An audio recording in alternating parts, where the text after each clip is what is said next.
Welcome to our revolution. A revolution in the way we think about living longer, and in particular, a revolution about the condition we now fear most, dementia. Cancer is no longer the disease we fear. It's been replaced by dementia. But Alzheimer's disease is only one cause of dementia, and there are other causes, and it's possible to reduce your risk of dementia by at least a third. But we need to think about what is happening to us as we live longer. And this first podcast, the first of 6, is about what happens to us as we live longer. Normal aging, we might call it. And it's all about the brain.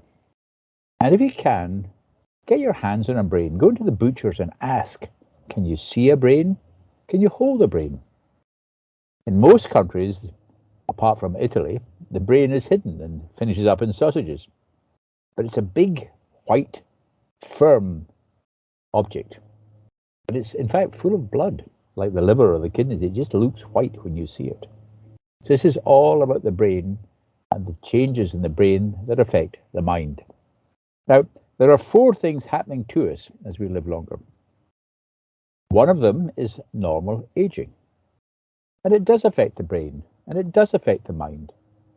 The effects of aging have been greatly overemphasized, partly because the research workers have used tools to measure aging, which measure that thing that changes most quickly, namely short-term memory and quick decision-making. And there's no doubt that quick decision-making is not so good the longer we live. The interesting thing, of course, is that quick decisions usually don't matter.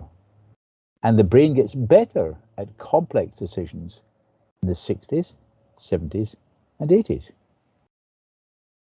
Of course, there are memory slips. Where did I put the keys? What was the name of that person I met yesterday? That book I read 20 years ago, which had a huge influence on me. Who was the author? These are not signs of dementia. These are memory slips due to the problems of filing and storage as we get more material in the brain. So, first factor is normal aging, not a cause of major problems physically until the late 90s, and not a cause of major mental, psychological problems, even in the late 90s, as Her Majesty has shown us in Jubilee year. The second factor is loss of fitness. And of course, we think of that in terms of physical fitness, but the same applies to brain fitness. And what happens to us throughout life is that we get challenged a lot in the first 20 years of life. Then, depending on the job you do, we get challenged for the next 30 or 40 years. But actually, we learn to cope with those challenges. And even becoming chief executive of a big company at the age of 50, you've probably been a chief executive twice before. And you can understand the challenges that are being faced and how to respond to them. So loss of challenge is a serious problem. And after retirement, for many people, that loss of challenge is even greater. And it applies just as much to the brain and therefore the mind as to the body. So that's the second factor, loss of fitness of the brain. The third factor is disease. And we'll be discussing dementia and Alzheimer's disease in the next podcast. But other diseases can affect the brain, and secondaries from cancer will be an example of that. So you need a bit of luck to avoid disease, and you need to reduce your risk of physical disease as much as you can, and we'll be covering that. And the fourth factor is ageism, negative thinking, pessimistic attitudes. By that I mean, for example, someone saying, oh, don't disagree with her, she's 86. Or expecting that people 60 plus will not be as alert as people between 20 and 60. Usually based on wrong assumptions about the science. As I say, we've got the science wrong. Firstly, we've overemphasized the effects of normal aging. And secondly, we've underestimated what's called neuroplasticity. Now, doctors like me who qualified before 2000, we were taught that the brain lost brain cells from the age of 20 on. Nothing happened. It was just downhill all the way.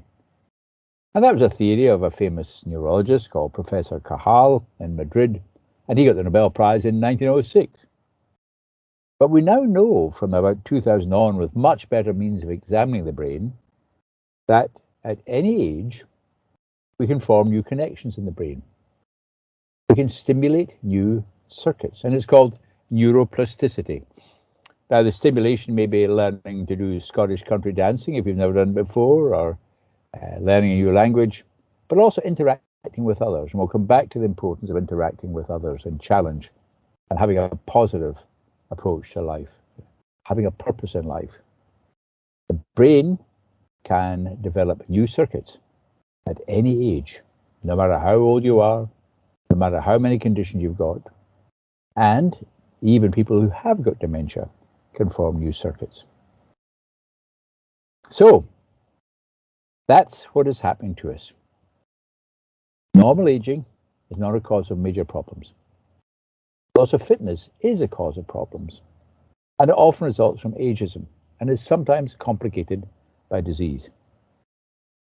But these factors we can challenge.